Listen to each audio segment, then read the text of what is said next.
For many of us, Kakasana, crow pose, is the first arm balance that we ever learned in a yoga class.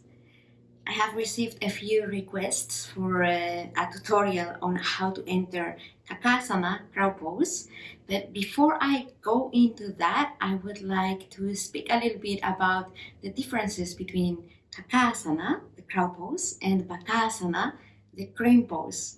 I very often see these two poses mixed together into one, and they are very different poses. And most importantly, one of them is not superior to the other one, in my opinion. Now, very often I see Bakasana, the crane pose, mistakenly called crow pose when it's not the same. This goes back to getting mixed up in the naming. So for starters, Kakasana is the crow pose, Bakasana is the crane pose. The main difference between these two poses is going to be whether your elbows are bent and the positioning of the knees on the arms. I will demonstrate them afterwards, but most importantly, I would like you to first understand that Kakasana, or crow pose, while it may be a little bit more accessible than Bakasana, the crane pose, is not an easy or beginner version of Bakasana. Meaning that if somebody is performing Kakasana, they are already performing the full expression of the pose that they are practicing.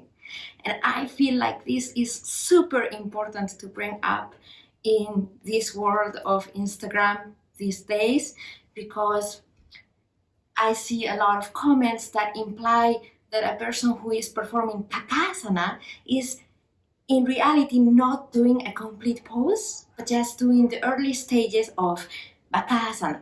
And very often we see unwanted or unsolicited advice on how to improve it, how to straighten the arms, how to place the knees on the triceps. And this is not necessary in Kakasana. And I cannot stress it enough. I think they are both beautiful, amazing poses on their very own. And I wouldn't want anybody to get them mixed up or to feel like they are doing less because they are doing Kakasana. That is not the goal. If somebody is doing Kakasana for their purposes, that is amazing. If somebody is doing Bakasana for their own purposes in their own practice, that is amazing as well. So first things first, I would like to maybe demonstrate both.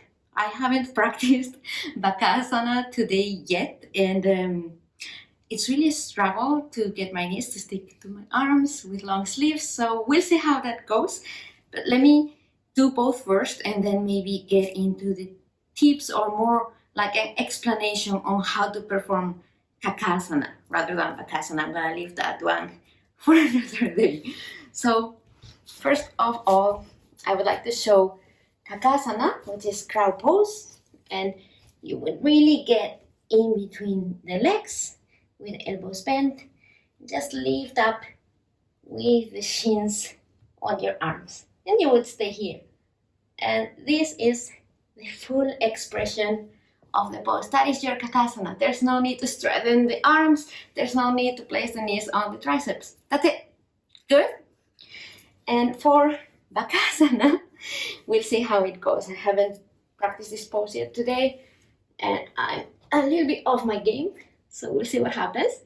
So technically, I would be placing my knees on my arms, on the triceps, as close to the armpit as I can. And then as I lift, try to keep the elbows straight. Now this is Bakasana, the crane pose. And as you can see, they're very different poses. They're very different poses. Kakasana, yes, it's more accessible. I wouldn't necessarily use the word easy, and I wouldn't necessarily call it a beginner or preparatory pose for Bakasana. It's a pose on its own, and I cannot stress this enough. Now, how do you perform Kakasana? I find that whenever I teach a class with people who have never done an arm balance before, usually about, I'm gonna just throw a number in there, but about 70 to 80% of the class, I want to say, who have never performed an arm balance before are able to do Kakasana. Even the people who say they are too heavy for that, even the people who say my arms are too weak, it's not about how heavy you are, it's not about how strong your arms are, it's about finding your technique. It's about simply moving your gravity center to a spot where your arms can support you without excessive effort.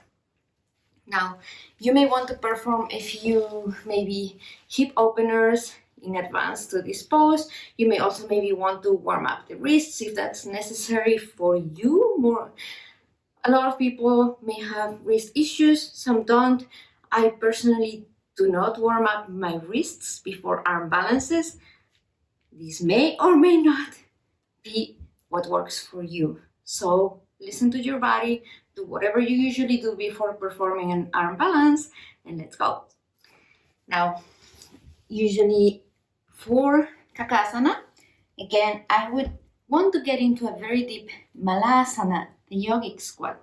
So I'm going to kind of like sit here in between my legs. Feet are open to the sides, pointing in the same direction as the knees. And I want to get my arms very deep in between the legs. Now you want the knees to be kind of hugging your arms. So with the arms, we push out onto the knees, push the legs out. With the legs, we push the arms in. It's an out and in kind of movement so that we create enough traction on the arms so that we don't slip down. So push in there. You can play a little bit here, pushing in and out, really getting deep. Now the knee should ideally be a little bit higher than the elbow. This is perfectly fine. If you can get deeper, then get a little bit deeper. This is okay as well. Regardless, as long as your knees are higher than your elbow on the upper arm, you're good to go. Now from here, you would want to let your hands fall on the mat in front of you. Keep the fingers spread wide apart. I usually call these frog hands. Keep your frog hands in front of you, about a shoulder distance apart, and maybe, just maybe, turn the fingers ever so slightly in. Not so much that they are pointing at each other, but just ever so slightly inside, so that the elbows will kind of poke up gently to the sides, creating a shelf for the legs. So here we go. Hands on the mat.